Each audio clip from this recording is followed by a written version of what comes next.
നമസ്കാരം. മുസ്ലിം മതക്കാർ പറയുന്നത് അള്ളാഹു അന്ത്യനാളിൽ കാഫിറുകളെ എല്ലാം നശിപ്പിച്ചു കളയും. ശരിക്കും ആരാണ് ഈ കാഫിർ? ഈ മുസ്ലിം മതത്തിൽ അടിമപ്പെട്ട് കിടക്കുന്ന ചില മത തീവ്രവാദികൾ അവർ ഒഴിച്ച് ബാക്കി സകലരും കാഫിറുകളെന്ന് അവർ അങ്ങ് വിശ്വസിക്കുന്നു. എന്നാൽ ദൈവം എന്നോട് പറയുന്നത് ഈ കാഫിർ എന്ന് പറയുന്നത് ഈ അറബി ഭാഷയിൽ അല്ലെ അവരുടെ രീതിയിലുള്ള ഒരു വാക്കാണ്. യഥാർത്ഥത്തിൽ ഈ കാഫിർ എന്നത് ധർമ്മ അല്ലെങ്കിൽ അധർമ്മം പ്രവർത്തിക്കുന്നവരാണ്, അല്ലെങ്കിൽ സത്യനിഷേധികൾ, അല്ലെങ്കിൽ നീതി ന്യായത്തെ തള്ളിക്കളഞ്ഞിട്ട് അനീതിയിൽ ജീവിക്കുന്നവർ. ഇവരാണ് ശരിക്കും പറഞ്ഞാൽ ഈ കാഫിർ എന്ന് അവർ മുസ്ലിം മതത്തിൽ ഉദ്ദേശിക്കുന്നത്.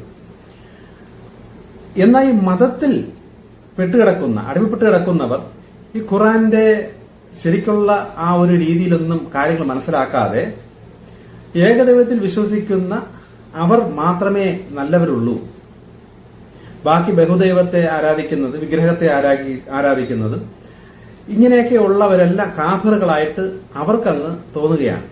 ഇവർക്ക് തോന്നേണ്ട കാരണം വേറൊന്നുമല്ല, ഇവരെ കൊണ്ട് തോന്നിക്കുന്ന ആ അദൃശ്യ നെഗറ്റീവ് അല്ലെ ആസുരിക ശക്തിയാണ് ഈ ഖുറാനിൽ പറഞ്ഞിരിക്കുന്ന ദജ്ജാൽ.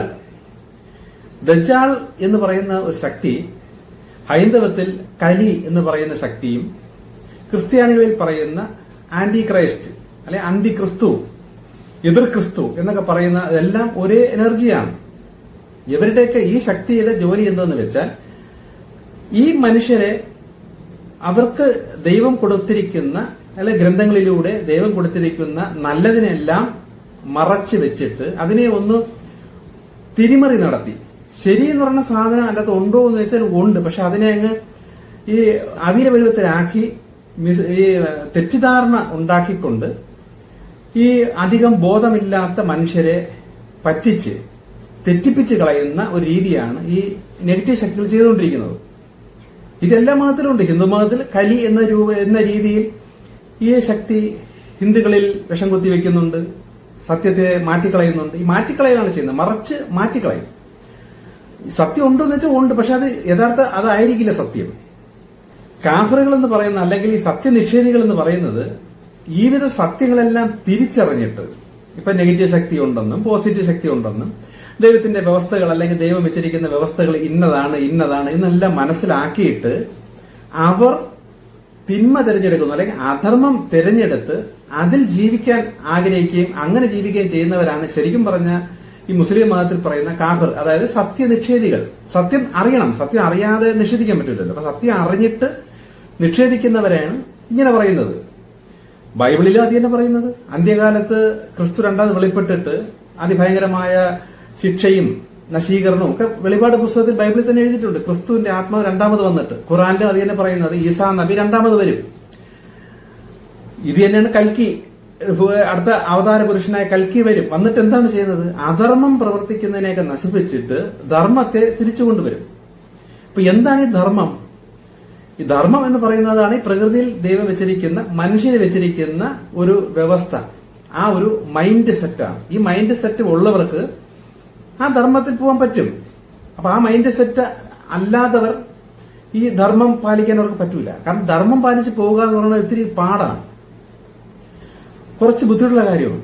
പക്ഷെ അധർമ്മം പ്രവർത്തിച്ച് ജീവിക്കുക എന്ന് പറയുന്നത് ഭയങ്കര സുഖമാണ്. അപ്പൊ അധർമ്മം പ്രവർത്തിക്കുന്ന ജനങ്ങളുടെ ഇടയിൽ അധർമ്മം പ്രവർത്തിച്ച് പരസ്പര ഐക്യത്തോടെ ഭയങ്കര സന്തോഷത്തോടു കൂടി ജീവിക്കുക എന്നുള്ളതാണ് ഭയങ്കര സുഖം. ഇപ്പൊ ഉദാഹരണത്തിന് ഒരു ദേശത്ത് സ്ത്രീകളെല്ലാം വ്യഭിചരിക്കാൻ വേണ്ടി ആഗ്രഹിച്ചിരിക്കുന്ന സ്ത്രീകൾ, ആ പുരുഷന്മാർക്ക് ആ ദേശത്ത് വളരെ ഈസിയാണ്, കാര്യങ്ങളെല്ലാം സ്മൂത്താണ്. അപ്പൊ ന്യായങ്ങൾ പറയും, പരസ്പര ഇഷ്ടത്തോടുകൂടി നമ്മൾ പരസ്പരം വികാരങ്ങൾ പങ്കുവെക്കുന്നതിൽ എന്താണ് തെറ്റ് എന്നൊക്കെ പറയുമ്പോൾ ഈ അധർമ്മം പ്രവർത്തിച്ച് അധർമ്മം കൂടി നിൽക്കുന്ന ഒരു ദേശത്ത് അധർമ്മം ആയിട്ട് ജീവിക്കുക എന്നുള്ളത് ഭയങ്കര സുഖമാണ്. പറ്റിച്ചും വെട്ടിച്ചും കള്ളത്തരത്തും കാണിച്ച് ഇപ്പൊ നമ്മുടെ ഈ രാഷ്ട്രീയ നേതാക്കന്മാർ കണ്ടേ കാണുമ്പോൾ കെട്ടിപ്പിടിയും അടിവശത്തുകൂടി പാരവെപ്പും മറ്റേ കുതുകാൽ വെട്ടും പരിപാടികളും കള്ളത്തരങ്ങളും ഇതെല്ലാം അടിവശത്തോടെ നടന്നാൽ പുറമെ ചിരിച്ച് കാണിച്ചോണ്ട്. അപ്പൊ രണ്ട് കൂട്ടർക്കും അറിയാം നമ്മൾ രണ്ടുപേരും അധർമ്മികളാണ്.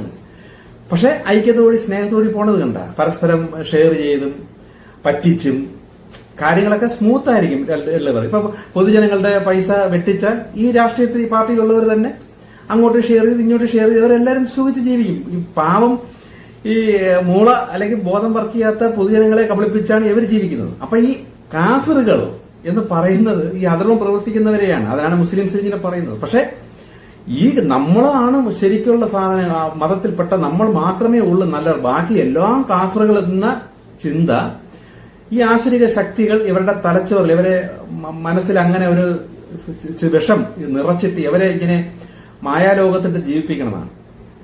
അതുകൊണ്ടാണ് ഇവർക്ക് ആ തോന്നലിലാണ് ഇവരെല്ലാവരും കൊല്ലുന്നത്. ശരിക്കും പറഞ്ഞ എന്നോട് ദൈവം പറയുന്നത്, ഇങ്ങനെ ചെയ്യുന്ന ഈ വ്യക്തികളിൽ തന്നെയാണ് കൂടുതലും കാഫിറുമാർ. ഈ കാഫിറുകൾ തന്നെയാണ് ഈ തീവ്രവാദ സംഘടനയിൽ ഉള്ളത്. അതും അതിലെ മെയിനായിട്ടുള്ളവരാണ്. അവരുടെ ഇരകളായി ഉപയോഗിക്കുന്ന ഈ മനുഷ്യ ബോംബായിട്ടൊക്കെ ഉപയോഗിക്കുന്ന അവർ ശരിക്കും പറഞ്ഞാൽ ഖുർആൻ അറിഞ്ഞുകൂടാത്തവരാണ്. അവർക്കൊന്നും അറിഞ്ഞുകൂടാ. അവർക്ക് അവരുടെ ജീവിത ദാരിദ്ര്യപ്പെട്ട് കിടക്കുന്ന കുടുംബത്തിൽ കാശും അവർക്ക് വേണ്ട സുഖവും ഇതും മറ്റേ മദ്യവും അല്ലെങ്കിൽ എന്തെങ്കിലും അവർക്ക് വേണ്ട സുഖങ്ങൾ കൊടുത്തു കഴിഞ്ഞിട്ട് ഇവരുടെ ഉള്ളിൽ വിഷം കുത്തിവെച്ച് ഇവരെ കൊണ്ട് ഇതെല്ലാം ചെയ്യിക്കുന്ന, അത് നിരപരാധികളായ അറിവില്ലാത്ത ഈ മുസ്ലിം കൊച്ചു കുട്ടികൾ ഉൾപ്പെടെ ദുർവിനിയോഗം ചെയ്യിപ്പിക്കുന്ന ഈ ഖുർആനിൽ ഇതൊക്കെ ശരിയുള്ള കാര്യങ്ങളുണ്ട് എന്ന് മനസ്സിലാക്കി അതിനെ മറച്ചു വെച്ച് അധർമ്മത്തിൽ സുഖിച്ച് പണവും സ്ത്രീയും എല്ലാം ആകപ്പാടെ സുഖിച്ച് ജീവിക്കുന്നവർ ഈ കുട്ടികളെ അല്ലെങ്കിൽ ഈ അറിവില്ലാത്തവരെ ഉപയോഗിക്കുമ്പോൾ ഈ അറിവുള്ള ഇവരുടെയൊക്കെ മുകൾ തട്ടിലുള്ളവരാണ് ശരിക്കും പറഞ്ഞ കാഫിറുകൾ. അപ്പം മുസ്ലിം മതത്തിലുണ്ട് കാഫിറുകൾ, ഇനി ഹൈന്ദവ മതത്തിലുണ്ട് കാഫിറുകൾ. കണ്ടിട്ടില്ലേ? പശുവിനെ കൊണ്ടുപോകുന്നു, അല്ലെങ്കിൽ മറ്റേ പശു ഇറച്ചി വിൽക്കുന്നു എന്നൊക്കെ പറഞ്ഞ് മൃഗീയമായി അടിക്കുകയും ഇടിക്കുകയൊക്കെ ചെയ്ത് അവരെ കൊണ്ട് നിർബന്ധിച്ച് മറ്റേ ജയ് ശ്രീരാം വിളിപ്പീര്. അപ്പൊ ഈ ഇങ്ങനെ ചെയ്യുന്ന അല്ലെങ്കിൽ ഇങ്ങനെ ചെയ്യിക്കുന്ന ഇതിലും കുറെ വിവരവും വിദ്യാഭ്യാസവും ഇല്ലാത്ത ഒരുപാട് പേര് ഈ മതത്തിലുണ്ട്. ഇപ്പൊ ഇവരെ ഇതിനെയൊക്കെ എതിരായിട്ട് ഇവരെ ഇറക്കി ഇവരെ കൊണ്ട് ഇതെല്ലാം ചെയ്യിപ്പിക്കുന്ന കുറെ കാഫറുകൾ ഹിന്ദു മതത്തിലുണ്ട്. മനസ്സിലാവുന്നുണ്ടോ?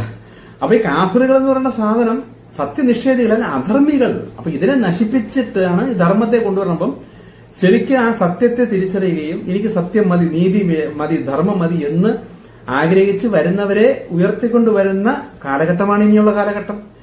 എന്നോടും ദൈവം പറഞ്ഞിരിക്കുന്നത് ഇത് തന്നെയാണ്, മാറ്റമൊന്നുമില്ല. സത്യനിഷേധികളും അധർമ്മികളെല്ലാം ദൈവം തന്നെ നശിപ്പിക്കും. എന്നിട്ട് നല്ല ധർമ്മത്തിൽ ധർമ്മബോധമുള്ളവരും സത്യസന്ധരും നീതിമാനുമായ ഒരു കൂട്ടത്തെ ഭാവിയിൽ കൊണ്ടുവരും. ബാക്കി എല്ലാത്തിനും നശിപ്പിച്ച് കളയും തന്നെ പറഞ്ഞേക്കണം. നശിപ്പിക്കുക എങ്ങനെ വെച്ചാൽ കുടുംബത്തോടുകൂടി അവരുടെ വിത്തുകൾ അല്ലെങ്കിൽ അവരുടെ മക്കളെ വരെ പൂർണ്ണമായിട്ടും ഈ ഭൂമിയിൽ നിന്ന് മാറ്റിക്കളയും. അതിന്റെ ഭാഗമാണ് ഈ യുദ്ധവും വെള്ളപ്പൊക്കവും ഈ ദുരന്തങ്ങളൊക്കെ സംഭവിക്കുന്നതെല്ലാം ഇതിനെയൊക്കെ തുടച്ച് മാറ്റിക്കളയുന്നതാണ്. കാരണം ആ കാഫിറുകളുടെ ഇടയിൽ നിന്ന് ഈ കാഫിറുകൾ എന്ന് പറയുന്ന സത്യനിഷേധികളായിട്ടുള്ള ഇവർക്ക് നമ്മൾ സത്യം എത്ര പറഞ്ഞു കൊടുത്താലും തലേ കയറൂല. ഇപ്പൊ എന്റെ ഈ മെസ്സേജ് തന്നെ തുടക്കം മുതലേ കേൾക്കുന്ന എത്രയോ കാഫിറുകളുണ്ടെന്നറിയാം. എത്ര പറഞ്ഞാലും തലേ കയറൂല. അവരവരുടെ മതത്തിലും അല്ലെങ്കിൽ അവരുടെ ശൈലിയിൽ ഉറച്ചു നിന്നും കൊണ്ട് പല സത്യങ്ങളും അവർ തള്ളിക്കളഞ്ഞുകൊണ്ടിരിക്കും. യഥാർത്ഥത്തിൽ ദൈവം എന്ന് പറയുന്ന അദൃശ്യ ശക്തി ഒരു മനസ്സാണ്. അതിന് ഈ ജാതി മതമൊന്നുമില്ല. അപ്പൊ ആ ജാതിയും മതം ഇങ്ങനെയുള്ള വർഗ സാധനങ്ങളൊന്നും ഇല്ലാതെ മനുഷ്യനെ മനുഷ്യനായി കാണുകയും നീതിയും സത്യവും ധർമ്മവും ആ ബോധത്തിൽ ജീവിക്കുന്ന അവർ മാത്രമാണ് ശരിക്കും പറഞ്ഞ ഈ ധർമ്മപാലകർ അല്ലെങ്കിൽ സത്യയുഗത്തിലോട്ട് വരേണ്ടത്. ബാക്കിയുള്ള എല്ലാം ദൈവം തന്നെ കാഫിറുകളെ കണക്കാക്കും. പക്ഷെ അതിന് മുന്നോടിയായിട്ട് ഒരു ചാൻസ് അവർക്ക് കൊടുക്കും. ആ ചാൻസ് ആണ് ഈ വാട്സപ്പിലൂടെ ഫേസ്ബുക്കിലൂടെയൊക്കെ ഈ സത്യങ്ങൾ അല്ലെങ്കിൽ അറിവുകൾ കൊടുത്തുകൊണ്ടിരിക്കുന്നത്. അപ്പൊ ഇതെല്ലാം കേട്ടിട്ട് ഇതെല്ലാം മനസ്സിലായിട്ട് ഇതിനെ നിഷേധിച്ച് കളയുമ്പോഴേ ദൈവത്തിന്റെ കണ്ണിൽ കാഫിറാവുകയുള്ളൂ. അപ്പൊ എല്ലാ മതത്തിലും ഈ അറിവ് കൊടുക്കും. ഇപ്പൊ ഖുറാൻ തന്നെ ശരിക്കും എനിക്ക് അറിയാവുന്ന പലരും ഖുറാൻ കാണാതെ പഠിച്ച് പറയുന്നവരുണ്ട്. പക്ഷെ അവർക്ക് ഇതിന്റെ അകത്തുള്ള ഈ തത്വങ്ങൾ അല്ലെങ്കിൽ സത്യങ്ങൾ അവർക്ക് അറിഞ്ഞുകൂടാ. അവർ കാണാതെ പഠിച്ച് പറയണതേ ശരിക്കുള്ള കാര്യങ്ങൾ അതിന്റെ അകത്തുണ്ട്. പക്ഷെ അതവർക്ക് തിരിഞ്ഞു വരണില്ല, അവർ മനസ്സിലാകുന്നില്ല. എന്തിനാണെന്ന് പറഞ്ഞിരിക്കുന്നത്, അതിന്റെ ആവശ്യം എന്താണ്, ഇതുപോലും അവർക്ക് അറിഞ്ഞുകൂടാ. ഉദാഹരണം പറഞ്ഞാൽ മുഹമ്മദ് നബി പറഞ്ഞിട്ടുണ്ട്, നിങ്ങൾ എന്നെ മാതൃകയാക്കുവിൻ, നിങ്ങൾ എന്നെ പോലെ ആകുവിൻ എന്ന് മുഹമ്മദ് നബി പറഞ്ഞപ്പോ ഇതെല്ലാം കാണാതെ പഠിച്ചിട്ട് മുഹമ്മദ് നബി അന്നുണ്ടായിരുന്ന അതേ രൂപത്തില് മുഹമ്മദ് നബിക്ക് എന്തോ മീശ അന്ന് കുറവായിരുന്നു എന്നാണ് എനിക്ക് തോന്നുന്നത്. ഇപ്പം മീശ ഉള്ളവർ വരെ ആ മീശ എടുത്തു കളഞ്ഞിട്ട് താടി മാത്രം വളർത്തി ലോഹ പോലത്തെ ഡ്രസ്സ് തൊട്ട് അന്നത്തെ അതേ രീതിയിൽ ഒരു ഫാൻസി ഡ്രസ് ഇട്ട് നടക്കുകയാണ്. പക്ഷെ മുഹമ്മദ് നബി പറഞ്ഞതെന്ന് നിങ്ങൾ എന്നെ പോലെ, നിങ്ങൾ എന്നെ മാതൃകയാക്കുമെന്ന് പറഞ്ഞപ്പോ ഇവർക്ക് കണ്ട അത് മനസ്സിലാവാത്തത് കണ്ട. നമ്മൾ മാതൃകയാകാൻ പറഞ്ഞത് മുഹമ്മദ് നബിയുടെ ആ ജീവിത ശൈലി രീതി, അതിന്റെ അകത്ത് മാതൃയാക്കാൻ വേണ്ടി വേറെ എന്തെല്ലാം ഉണ്ട്. ഇപ്പൊ ഞാൻ പറയണേ, ഞാൻ ഇതൊക്കെ കാര്യങ്ങൾ പറഞ്ഞു തരുന്നത് കൊണ്ട് നിങ്ങൾ എന്നെ മാതൃയാക്കി ജീവിക്കും എന്ന് പറഞ്ഞു കഴിഞ്ഞാൽ നാളെ മുതൽ എന്റെ അതേ രൂപത്തിൽ എന്റെ അതേ വേഷത്തിൽ നടക്കാനാണോ ഉദ്ദേശിക്കുന്നത്? അപ്പൊ അത്രേ ഇവർക്കൊക്കെ ബോധമുള്ളൂ. അപ്പൊ ഈ ബോധം ഇല്ലാത്ത ഇവരെ ദൈവം കാഫിറായിട്ട് ദൈവം കണക്കാക്കൂല. അപ്പൊ ഒരു മതത്തിലും ഈ ശിശുക്കളെ നിൽക്കുന്നവരെ അല്ലെങ്കിൽ അറിവില്ലാത്തവരെ ദൈവം സൃഷ്ടാവ ദൈവം കാഫിർ അല്ലെങ്കിൽ സത്യനിഷേധികൾ അല്ലെങ്കിൽ അധർമ്മികളായിട്ട് ദൈവം കണക്കാക്കൂല. അവർക്ക് ഇതിവിധ അറിവുകൾ കൊടുക്കും. ഇങ്ങനെയുള്ള സത്യങ്ങളെല്ലാം അവർക്ക് ഏതെങ്കിലും വഴിയിലൂടെ അറിയിക്കും. അപ്പൊ ഈ കാലഘട്ടത്താണ് ഇത്രയും അറിയിക്കുന്നത്. ഇതിനു മുമ്പ് ഇങ്ങനൊരു മാധ്യമം ഇല്ല. ഖുറാൻ ശരിക്കും പറഞ്ഞാൽ കുറെ വരെ നിർബന്ധിച്ച് കൊച്ചു കുട്ടികളായിരിക്കുമ്പോൾ എന്താണെന്ന് പോലും അവരുടെ കാണാതെ പഠിപ്പിച്ച് വിടുന്നതല്ലാതെ ഇതിന്റെ അകത്തുള്ള ആ സത്ത് അല്ലെങ്കിൽ ആ ഒരു മറിഞ്ഞിടക്കുന്ന മർമ്മങ്ങളൊന്നും ഗ്രഹിപ്പിച്ചു കൊടുക്കുന്ന ആരുമില്ല. ഉള്ളവരുണ്ട്, അവർക്കറിയാം. അവരിത് ഗ്രഹിപ്പിച്ചു കൊടുത്താൽ ഇവരൊക്കെ സത്യസന്ധരായി കഴിഞ്ഞാൽ ഈ തലപ്പത്തിരിക്കുന്നവർക്ക് ഇവരെ വിറ്റ് അല്ലെങ്കിൽ ഇവരെ മുതലെടുത്ത് സുഖിച്ച് ജീവിക്കാൻ പറ്റാത്തത് കൊണ്ട് അവർ തന്നെ പലതും മറച്ചു വെച്ചാണ് പഠിപ്പിക്കുന്നത്. അതുകൊണ്ടാണ് ദൈവം എന്നോട് പറയുന്നത്, ഒരു മുസ്ലിം വന്നു കഴിഞ്ഞാൽ ഖുറാൻ വായിച്ച് മനസ്സിലാക്കുക എന്ന് അവരുടെ അടുത്ത് പറയണം. കാരണം ഇപ്പം അക്ഷര വിദ്യാഭ്യാസം എല്ലാവർക്കും ഉണ്ട്. ഒരു ഹിന്ദു വന്നു കഴിഞ്ഞാൽ ഭഗവത്ഗീത നേരിട്ട് നിങ്ങളത് കേൾക്കുകയോ വായിക്കുകയോ ചെയ്ത് മനസ്സിലാക്കുക. ഒരിക്കലും ഒരാൾ വ്യാഖ്യാനിച്ച് പഠിപ്പിക്കുന്നത് കേട്ട് മനസ്സിലാക്കാൻ പോകരുത്. കാരണം ആ വ്യാഖ്യാനിക്കുന്ന ആള് അതിന്റെ അകത്ത് നിന്ന് പുള്ളിക്ക് വേണ്ടത് മാത്രമേ വ്യാഖ്യാനിക്കുകയുള്ളൂ, പഠിപ്പിക്കുകയുള്ളൂ. ഇപ്പൊ ഞാൻ എന്റെ അടുത്ത് തന്നെ ഈ ഗ്രന്ഥങ്ങളൊക്കെ എടുത്ത് വെച്ച് വ്യാഖ്യാനിച്ച് നിങ്ങളെ പഠിപ്പിക്കാൻ എന്നോട് ദൈവം പറയുന്നില്ല. കാരണം ഞാൻ വ്യാഖ്യാനിച്ചാലും എനിക്ക് സ്ട്രൈക്ക് ചെയ്യുന്ന സാധനങ്ങളല്ലേ എനിക്ക് വ്യാഖ്യാനിച്ച് വരുള്ളൂ. അല്ലെങ്കിൽ ഞാൻ ഓരോ വരി വായിച്ച് വായിച്ച് വ്യാഖ്യാനിച്ചു. എനിക്ക് ആ ജോലി എനിക്ക് തന്നിട്ടില്ല. അപ്പൊ നിങ്ങൾ തന്നെ വായിച്ചു നോക്കിയാൽ ഇതിനകത്തുള്ള പല സത്യങ്ങളും തിരിച്ചറിയാൻ പറ്റുള്ളൂ. ഇപ്പം എല്ലാവർക്കും അറിയാം. അപ്പൊ ഞാൻ തന്നെ വിചാരിച്ചുകൊണ്ടിരുന്ന മുസ്ലിം മതം എന്ന് പറയുന്നത് ഭയങ്കര ദുഷ്ടമായ ഒരു മതമാണ്, തീവ്രവാദ മതമാണ് എന്നൊക്കെ വിചാരിച്ചിരുന്നു. പക്ഷെ ഖുറാനുള്ള പല കാര്യങ്ങളും വായിക്കുമ്പോൾ എന്റെ അടുത്ത് ദൈവം പറഞ്ഞതാണ്, എനിക്ക് സ്വപ്നത്തിലൂടെ എനിക്ക് കാണിച്ചിരുന്നു. ഞാൻ മുസ്ലിംസ് ആയിട്ടുള്ള വലിയ വലിയ ആൾക്കാരുടെ ഇടയിൽ സംസാരിക്കുന്നതായിട്ടും അവരുടെ പള്ളിക്കകത്തിരിക്കുന്നതായിട്ട് പല പ്രാവശ്യം കാണിച്ചു തന്നപ്പം എനിക്ക് സംശയം വന്നു. ഞാൻ വെറുക്കുന്ന ഒരു മതത്തെ എനിക്ക് എന്തിനു കാണിച്ചു തരണം?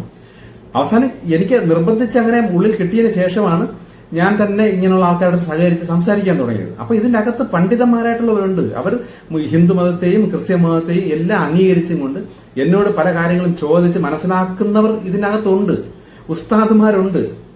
പക്ഷെ അവരുടെ അതിനിടയിൽ അവർക്കത് പാടാണ്. എങ്ങനെ ഇങ്ങനെ ബാക്കിയൊക്കെ അംഗീകരിക്കുന്നു എന്ന് അറിഞ്ഞാൽ അവർക്ക് അവിടെ ഭയങ്കര ദോഷം വരുന്നത് കൊണ്ട് അവർക്ക് രഹസ്യമായി എല്ലാം മനസ്സിലാക്കി വെക്കുന്നുണ്ട്. അവരല്ല, യഥാർത്ഥത്തിൽ അവർ ധർമ്മബോധമുള്ളവരാണ്. അങ്ങനെയുള്ളവർ ഈ ഭൂമിയിൽ നിലനിൽക്കും. പക്ഷെ ഈ മതത്തിന്റെ അകത്ത് വേറൊന്നും തൊട്ടുകൂടാ, വേറൊന്നും അറിഞ്ഞുകൂടാ, വേറൊന്നും ശ്രദ്ധിക്കാനേ പോകരുത്, അതെല്ലാം അതാണ്, ദോഷമാണ്, തെറ്റാണ് എന്ന് പഠിപ്പിക്കുന്ന മതഭ്രാന്തന്മാര് ദൈവത്തിന്റെ കണ്ണിൽ അവർ കാഫിറുകളാണ്. കാരണം അവരിതൊക്കെ വായിച്ചിട്ടുണ്ട്, മനസ്സിലാക്കിയിട്ടുണ്ട്. പക്ഷെ ഈ മതം വളർത്താൻ വേണ്ടിയിട്ടോ അല്ലെങ്കിൽ അവരുടെ സ്വാർത്ഥ ആഗ്രഹങ്ങൾക്ക് വേണ്ടിയിട്ടോ ബാക്കി വരുന്ന ശിഷ്യരെ അതൊന്നും പഠിപ്പിക്കാതെയും അതൊന്നും മനസ്സിലാക്കിച്ച് കൊടുക്കാതെയും അവർക്ക് തെരഞ്ഞെടുത്ത് മതം വളരാൻ വേണ്ടിയുള്ള സാധനം മാത്രമായിട്ട് പഠിപ്പിക്കുന്ന ഇവർ കാഫിറുകളായിട്ട് ദൈവം കണക്കാക്കും.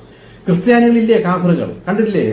ഓരോ പെന്തക്കോസ് പോലുള്ള വലിയ വലിയ ഇത് കൊണ്ടുവച്ച് പാവപ്പെട്ട ജനങ്ങളെ പൈസ അത്രയും പിടിഞ്ഞു വാങ്ങിച്ച് ആഭരണം വരെ വാരി എറിയിപ്പിച്ച് ലൈവായിട്ട് ഇത്ര ലക്ഷം രൂപയുടെ കാർ എനിക്ക് വേണം, അല്ല ഇത്ര രൂപ എനിക്ക് ആവശ്യമായിട്ട്, നിങ്ങൾക്ക് ദൈവം തോന്നിക്കുന്നുണ്ടെങ്കിൽ നിങ്ങൾ എനിക്കത് തന്നോളൂ, ഞാൻ വാങ്ങിക്കാൻ റെഡിയാണെന്നൊക്കെ പറഞ്ഞ് പച്ചയ്ക്ക് ആൾക്കാരെ പറ്റിച്ച് നിൽക്കുന്ന ചില കാഫറുകളെ നമ്മൾ കാണാറില്ലേ? ഇത് എല്ലാ മേഖലയിലുണ്ടെന്ന്. ഇത് ക്രിസ്ത്യൻ മേഖലയിലുണ്ട്. ചില അച്ഛന്മാരെ കണ്ടിട്ടില്ലേ, കുമ്പസരിക്കാൻ വരുന്ന സ്ത്രീകളോട് കാര്യങ്ങളെല്ലാം കുമ്പസരിച്ച് മനസ്സിലാക്കിയതിനു ശേഷം രഹസ്യത്തിൽ അവരെ ശാരീരികമായി അവരെ ദുർവിനിയോഗം ചെയ്യുന്ന എത്രയോ അച്ഛന്മാരുണ്ട്. അപ്പൊ ഇവരൊക്കെ കാഫിറുകളാണ്. അപ്പൊ ഈ കാഫിർ എന്ന് പറഞ്ഞ ഉദ്ദേശിക്കുന്നത് മുസ്ലിംസിന്റെ, അതായത് അറബിയുടെ ആ ഒരു ലെവലിലുള്ള ഒരു ഭാഷ, ഒരു വാക്ക് മാത്രമേ ഉള്ളൂ. ദൈവം പറയുന്നു അധർമ്മികൾ. ഈ അധർമ്മികളെ എല്ലാം ദൈവം നശിപ്പിച്ചിരിക്കും, മാറ്റമൊന്നുമില്ല. അങ്ങനെ നശിപ്പിച്ചാലല്ലേ ധർമ്മമുള്ളവരെ കൊണ്ട് സത്യയുഗം സ്ഥാപിച്ചെടുക്കാൻ പറ്റുള്ളൂ. എന്നോട് ദൈവം പറഞ്ഞിരിക്കുന്നത് അത് തന്നെയാണ്. മുസ്ലിം അവരുടെ നിയമം മാത്രമല്ല, ക്രിസ്ത്യൻ മതത്തിൽ ഇത് തന്നെ പറഞ്ഞിരിക്കുന്നത്. അധർമ്മികളെല്ലാം നശിപ്പിച്ചിട്ട് ഒരു പുതിയ കാലഘട്ടം, ഒരു പുതിയ ആകാശം, പുതിയ ഭൂമി അന്ന് ഉണ്ടായി വരും എന്ന് പറയുന്നുണ്ട്. പക്ഷെ അതിന് മുമ്പ് എനിക്ക് ദൈവം പറഞ്ഞിരുന്ന കാര്യം, ഈ അറിവില്ലാതെ മണ്ടത്തരവും പൊട്ടത്തരവും കാണിക്കുന്ന സകലരും ഈ മതങ്ങളിലുണ്ട്. അറിവില്ല, അവർക്ക് ആരും പറഞ്ഞു കൊടുത്തിട്ടില്ല, അവർക്ക് അതിന്റെ സീരിയസ്നെസ് അറിഞ്ഞുകൂടാ. അപ്പൊ അവർക്കൊരു ചാൻസ് കൊടുക്കലാണ് ഇപ്പൊ ഈ വിധ അറിവ് കാര്യങ്ങളെല്ലാം കൊടുത്തിട്ട് ഇങ്ങനെയുള്ള. അപ്പൊ അവർക്ക് സംശയം വരും. അപ്പൊ മുസ്ലിം മതത്തിൽ ഇങ്ങനെ പറഞ്ഞിട്ടുണ്ടോ, അപ്പൊ യേശു ഇങ്ങനെ പറഞ്ഞിട്ടുണ്ടോ, അല്ലെങ്കിൽ കൃഷ്ണൻ അപ്പോ ഇങ്ങനെ പറഞ്ഞിട്ടുണ്ടോ എന്ന് അവർക്ക് സംശയം വരണം. എന്നിട്ട് അവർ തന്നെ സംശയം ക്ലിയർ ചെയ്യണം. അങ്ങനെ ക്ലിയർ ചെയ്തതിന് ശേഷം ദൈവം അല്ലെങ്കിൽ പ്രകൃതി നോക്കും ഇവർ ശരിക്കും കാഫറായി മാറുന്നുണ്ടോ അതോ മനം തിരിഞ്ഞ് ശരിയിലേക്ക് വരുന്നുണ്ടോ എന്ന് പ്രകൃതി അവരെ വാച്ച് ചെയ്യുന്നുണ്ട്. അപ്പൊ അതിന്റെ സമയമാണ് ഈ സമയം. ഇത് ഈ ഭൂമിയിൽ നടക്കുന്ന പല യുദ്ധങ്ങളും കാര്യങ്ങളെല്ലാം നടക്കുമ്പോൾ ശരിക്കും പ്രകൃതി എന്ത് ചെയ്യുന്നു വെച്ചാൽ ഈ യുദ്ധത്തിന്റെ പിന്നിൽ നടക്കുന്നതും കാഫറുകളെ തമ്മിൽ അങ്ങ് അടിപ്പിക്കും. ഇപ്പം കൃഷ്ണൻ, ഭഗവത്ഗീതയിൽ കൃഷ്ണൻ ചെയ്ത എന്താണ്? ഇതിൽ ധർമ്മം സ്ഥാപിച്ചു. ധർമ്മം സ്ഥാപിച്ചപ്പോൾ ആരെ കൊണ്ട് ധർമ്മം സ്ഥാപിച്ചു? പാണ്ഡവരെ കൊണ്ട് ധർമ്മം സ്ഥാപിച്ചു, കൗരവരെ കൊണ്ട് ധർമ്മം സ്ഥാപിച്ചു. രണ്ടു കൂട്ടരും മൊത്തം നശിച്ചു പോയില്ലേ? അല്ല, എത്ര പേരുണ്ടായിരുന്നു? പക്ഷെ അടുത്ത തലമുറയിലുള്ള കുറെ കൊച്ചു കുട്ടികളെയും കുറെ സ്ത്രീകളെയും കൊണ്ടാണ് അടുത്ത ഒരു കാലഘട്ടം അന്ന് കൃഷ്ണൻ കൊണ്ടുവന്നത്. ബാക്കി എല്ലാവരും നശിച്ചു പോയി. ആർക്കെന്ത് ലാഭം? അപ്പൊ ഈ ധർമ്മം എന്ന് പറയുന്നത് ചില വ്യക്തികളെ മാത്രം നിലനിർത്തിക്കൊണ്ട് വരുന്നതല്ല ധർമ്മം എന്ന് പറയുന്നത്. ധർമ്മം എന്ന് പറയുന്നത് ഈ ധർമ്മബോധത്തിൽ നിൽക്കുന്ന അല്ലെങ്കിൽ അതിലേക്ക് പ്ലാൻ ചെയ്യുന്ന ഒരു അല്പജനത്തെ മാറ്റി നിർത്തും. അത് കൗരവരോ പാണ്ഡവരോ ആയിരിക്കണം നിർബന്ധമൊന്നുമില്ല. ചിലപ്പോൾ ഈ രണ്ടു കൂട്ടരും തിന്മയിലുള്ളവരായിരിക്കും. നിങ്ങൾ തന്നെ ചിന്തിച്ചു, പാണ്ഡവർ ധർമ്മം പാലിച്ചു എന്ന് എങ്ങനെ പറയാൻ പറ്റും? ധർമ്മം പാലിക്കുന്ന പാണ്ഡവരാണോ വെറും ചൂത് കളിക്ക് വേണ്ടിയിട്ട് സ്വന്തം ഭാര്യേനെ കൊണ്ടുപോയി ചില കാപാലന്മാർക്ക് ഇട്ടുകൊടുത്തിട്ട് ഈ ചൂതുകളി, രാജ്യം വേണം, അവകാശം വേണം, ഇങ്ങനെ ചിന്തിച്ച് ഇതിനു വേണ്ടി ആർത്തി പിടിച്ചിരിക്കുന്നവരാണോ ധർമ്മികൾ എന്ന് നമ്മൾ പറയുന്നത്? അല്ല, കൃഷ്ണൻ അറിയാം ഇത് രണ്ടു കൂട്ടരും അധർമ്മികളാണ്. തമ്മിൽ തല്ലി ചാവട്ടെന്ന് വിചാരിച്ച് തന്നെയാണ് അവിടെ ഇതെല്ലാം ചെയ്തുകൊണ്ടിരുന്നത്. അത് നിങ്ങൾക്ക് ഇതിന്റെ സത്യാവസ്ഥ തിരിച്ചറിയാത്തോട്ടാണ്. ഇതേ സാധനം തന്നെയാണ് ഖുർആനിലുള്ളതും. ഇത് തന്നെയാണ് ബൈബിളിൽ പറഞ്ഞിരിക്കുന്ന യഹോവ ചെയ്യുന്ന കാര്യങ്ങൾ. കാര്യം ഇങ്ങനെ അധർമ്മികൾ പ്രവർത്തിച്ച് വരുമ്പോൾ അങ്ങോട്ടും ഇങ്ങോട്ടും ഈ അധർമ്മികൾ തന്നെ കൂട്ടത്തോടെയും കുടുംബത്തോടെയൊക്കെ അങ്ങ് യുദ്ധം ചെയ്തൊക്കെ നശിപ്പിച്ചോളും. ഇപ്പോഴത്തെ യുദ്ധത്തിനെ കണ്ടില്ലേ? ഇസ്രായേലാണോ ധർമ്മികൾ? അത് ഹമാസ് ആണോ ധർമ്മബോധമുള്ളവർ? ആരാണ് ധർമ്മം? അവിടെ രണ്ടു കൂട്ടെല്ലാം ധർമ്മബോധമുള്ളവരുണ്ട്. അവര് ഇതിൽ നിന്നൊക്കെ എങ്ങനെയെങ്കിലും രക്ഷപ്പെട്ട് മാറും. ബാക്കിയുള്ള അധർമ്മികളെല്ലാം തമ്മിൽ അങ്ങോട്ടും ഇങ്ങോട്ട് നശിപ്പിച്ചോളും. ഞാൻ ആദ്യമേ എന്റെ മെസ്സേജിൽ പറഞ്ഞിട്ടില്ലേ, ദൈവത്തിന്റെ പ്ലാൻ അങ്ങനെയാണ്. തമ്മിൽ തന്നെ തല്ലി എല്ലാവരും നശിച്ചോളും. നമ്മൾ രാഷ്ട്രീയ പാർട്ടിക്കകത്തില്ലേ രണ്ട് ഈ ധർമ്മബോധമുള്ളവരും അധർമ്മികളും നമ്മൾ രാഷ്ട്രീയ പാർട്ടിക്കകത്തുണ്ട്. ഇതില് ഈ അധർമ്മികളെല്ലാം ആർത്തി മൂത്ത് കസേരയ്ക്ക് വേണ്ടിയിട്ടും പണത്തിന് വേണ്ടിയിട്ടും തമ്മിലടിച്ചും വെട്ടിയും കുത്തി തന്നെ എല്ലാം നശിച്ചോളും. ഇനി അഥവാ ഇവർ നശിച്ചില്ലെങ്കിൽ തന്നെ അത് പ്രകൃതി നോക്കും. ഇവർ തന്നെ തമ്മിൽ തല്ലി നശിക്കുന്നുണ്ടോ എന്ന് നോക്കും. ഇല്ല, ബുദ്ധിപരമായിട്ട് നിൽക്കുന്നുണ്ടെങ്കിൽ മാരക രോഗങ്ങളും വിഷയങ്ങളും പ്രശ്നങ്ങളായിട്ട് കുടുംബത്തോട് നശിപ്പിച്ച് കളയും. കാരണം ഈ കൂട്ടർ നശിച്ചു പോയാലേ ഈ ധർമ്മഭൂമിയിൽ സ്ഥാപിക്കാൻ പറ്റുള്ളൂ. അത് നിങ്ങൾ ആദ്യം മനസ്സിലാക്കണം. ഇപ്പൊ കൃഷ്ണൻ തന്നെ അവിടെ നിന്നും കൊണ്ട് ഈ കാര്യം ചെയ്തില്ല എന്നുണ്ടെങ്കിൽ പാണ്ഡവരുടെയും അധർമ്മികളും കൗരവരുടെ അധർമ്മികളും കൂടെ ചേർന്ന് പിന്നെയും ആ ലോകം ഇങ്ങനെ പൊയ്ക്കൊണ്ടിരിക്കും. അപ്പൊ കാലഘട്ടം തീരണ്ടേ? അപ്പൊ അതിന് വേണ്ടിയിട്ടൊരു യുദ്ധം വേണം. ആ യുദ്ധം ഉണ്ടാകണം എങ്കിലേ ആ അടുത്ത അധർമ്മികളെല്ലാം നശിപ്പിച്ചിട്ട് ഭൂമിയെ പിന്നെ ബാലൻസ് ചെയ്യാൻ പറ്റുള്ളൂ. ഇതേ ബാലൻസിംഗ് ആണ് ഇനി നടക്കുന്നത്. ഇനി അതിനെക്കാട്ടി സ്ട്രോങ് ആയിരിക്കും. കാരണം ഇനി വരാൻ പോകുന്നത് കലിയുഗം അല്ല. മറ്റേ കൃഷ്ണന്റെ കാലഘട്ടം എന്ന് പറഞ്ഞാൽ അടുത്ത കലിയുഗം വരുന്നത് കൊണ്ട് കുറച്ച് അധർമ്മികൾ വേണം, കലിയുഗത്തിൽ വേണം. ഇനി അതല്ല. ഇനി കലിയുഗ അടുത്ത സത്യയുഗത്തിലോട്ട് പോകുമ്പോൾ ഒരു ശകലം പോലും അധർമ്മികൾ പാടില്ല. ആ ലെവലിലേക്ക് എത്തണമെങ്കിൽ സത്യയുഗം വരുള്ളൂ, അല്ലെങ്കിൽ ധർമ്മ ഒരു കാലഘട്ടം വരുള്ളൂ. അപ്പൊ അതിനെക്കാട്ടിയും ഭയങ്കര നശീകരണവും ദേശാന്തരം ഉള്ള നാശമൊക്കെ ഇനി ഇതിലേ സംഭവിക്കുള്ളൂ. ഇനിയാണ് സംഭവിക്കാൻ പോകുന്നത്. വലുതാണ് ഇനി വരാൻ പോകുന്നത്. ദൈവത്തിന്റെ ഏറ്റവും വലിയ നശീകരണമാണ് ഇനി ഭാവിയിൽ സംഭവിക്കാൻ പോകുന്നത്. നമ്മൾ ഈ ചെറിയ നശീകരണങ്ങളും ഈ ചെറിയ തീവ്രവാദ ഇതൊക്കെ കണ്ടുകൊണ്ട് നമ്മൾ ഇതൊക്കെ എന്തോ വലിയ സംഭവം പോലെ ഇരിക്കുകയാണ്. ഇതിന്റെയൊക്കെ ഭയാനകവും മാരണമായ കാര്യങ്ങളാണ് ഈ ഭാവിയിൽ വരാൻ പോകുന്നത് എന്ന് ആലോചിച്ച് എന്ന് മനസ്സിലാക്കി നിങ്ങൾ കാത്തിരുന്ന് കാണുക. എന്ത് സംഭവിക്കുന്നുള്ളത് എനിക്ക് പറഞ്ഞുകൂടാ. പല പല കാര്യങ്ങൾ ഇനി കാണിച്ചു തന്നിട്ടുണ്ട്. അതെല്ലാം ഇനി അങ്ങോട്ട് സംഭവിക്കും. ഇതെല്ലാം സംഭവിച്ചു കഴിഞ്ഞാലേ ശരിക്കും ആ സത്യമായ ആ യുഗം ഭൂമിയിൽ ഉണ്ടായി വരുള്ളൂ എന്ന സത്യം കൂടി തിരിച്ചറിയണം. കാഫിറുകളെല്ലാം തീരട്ടെന്ന്. എല്ലാ മതത്തിലും ഉണ്ട് കാഫിറുകൾ. പക്ഷെ ആരാണ് കാഫിർ? സത്യങ്ങൾ അറിഞ്ഞിട്ടും അതിനെ നിഷേധിക്കുന്നവരാണ് കാഫിർ. അത് എല്ലാ മതത്തിലും ഇനി അറിവും സത്യസന്ധമായ കാര്യങ്ങളും എല്ലാ മതത്തിലുള്ളവരും പ്രസംഗിക്കുന്നുണ്ട്. ഇപ്പൊ ക്രിസ്ത്യ മതത്തിനകത്ത് തന്നെ ശരിക്കുള്ള കാര്യങ്ങൾ, ബൈബിളിൽ ശരിക്കുള്ള മറിഞ്ഞടക്കുന്ന രഹസ്യങ്ങളും കാര്യങ്ങളും ഈ ബാക്കി അച്ഛന്മാരോ പെന്തക്കോസ്ത് പാസ്റ്റർമാരോ ഒന്നും പ്രസംഗിക്കാതെ മറച്ചു വെച്ച് മുതലെടുത്തുകൊണ്ടിരിക്കുന്ന പല സത്യങ്ങളും ഇപ്പൊ വിളിച്ചു പറയുന്ന ഒരുപാട് ക്രിസ്ത്യാനികൾ ഇതിനകത്തുണ്ട്, ഒരുപാട് ഹിന്ദുക്കളുണ്ട്. ശരിക്കും ഇപ്പം ഞാൻ ഇന്നലെ തന്നെ കണ്ടത് സ്വാമി പറയുന്നതാണ് ശ്രീരാമൻ മാംസം കഴിച്ചിരുന്നു എന്നൊക്കെ പറയുമ്പോൾ ശരിക്കും എനിക്ക് ദൈവം പറഞ്ഞിട്ടുള്ളതാണ്. യോദ്ധാവാണ്, യുദ്ധത്തിന് പോകുന്ന ഒരു ക്ഷത്രിയൻ മാംസം കഴിച്ചിരിക്കണമെന്ന് പറഞ്ഞിട്ടുണ്ട്. അപ്പൊ ഇതൊക്കെ മറച്ചു വെച്ചുകൊണ്ട് ഇത് ഫുൾ വെജിറ്റേറിയനാണ് എന്ന് പഠിപ്പിക്കുന്നതേ ശരിക്കും അത് ദൈവത്തിന്റെ നേരായിട്ടുള്ള മാർഗമല്ല. അപ്പൊ യഥാർത്ഥ കാര്യങ്ങളെല്ലാം ഇതിന്റെ അകത്തു നിന്ന് ഓരോ മതത്തിലുള്ളവരും ഇപ്പം തുറന്നടിച്ച് പഠിപ്പിച്ച് സത്യങ്ങൾ വെളിയിൽ കൊണ്ടുവരുന്നുണ്ട്. ഇതെല്ലാം കൊണ്ടുവരുന്നത് ദൈവം തന്നെയാണ് ഇതെല്ലാം ചെയ്യുന്നത്. ഇതിന്റെ കാരണം യഥാർത്ഥ കാഫിറുകളെ ഇനി തിരിച്ചറിയാനുണ്ട്. ഓക്കെ, ഇത് ചില കാര്യങ്ങളൊക്കെ അടുത്ത്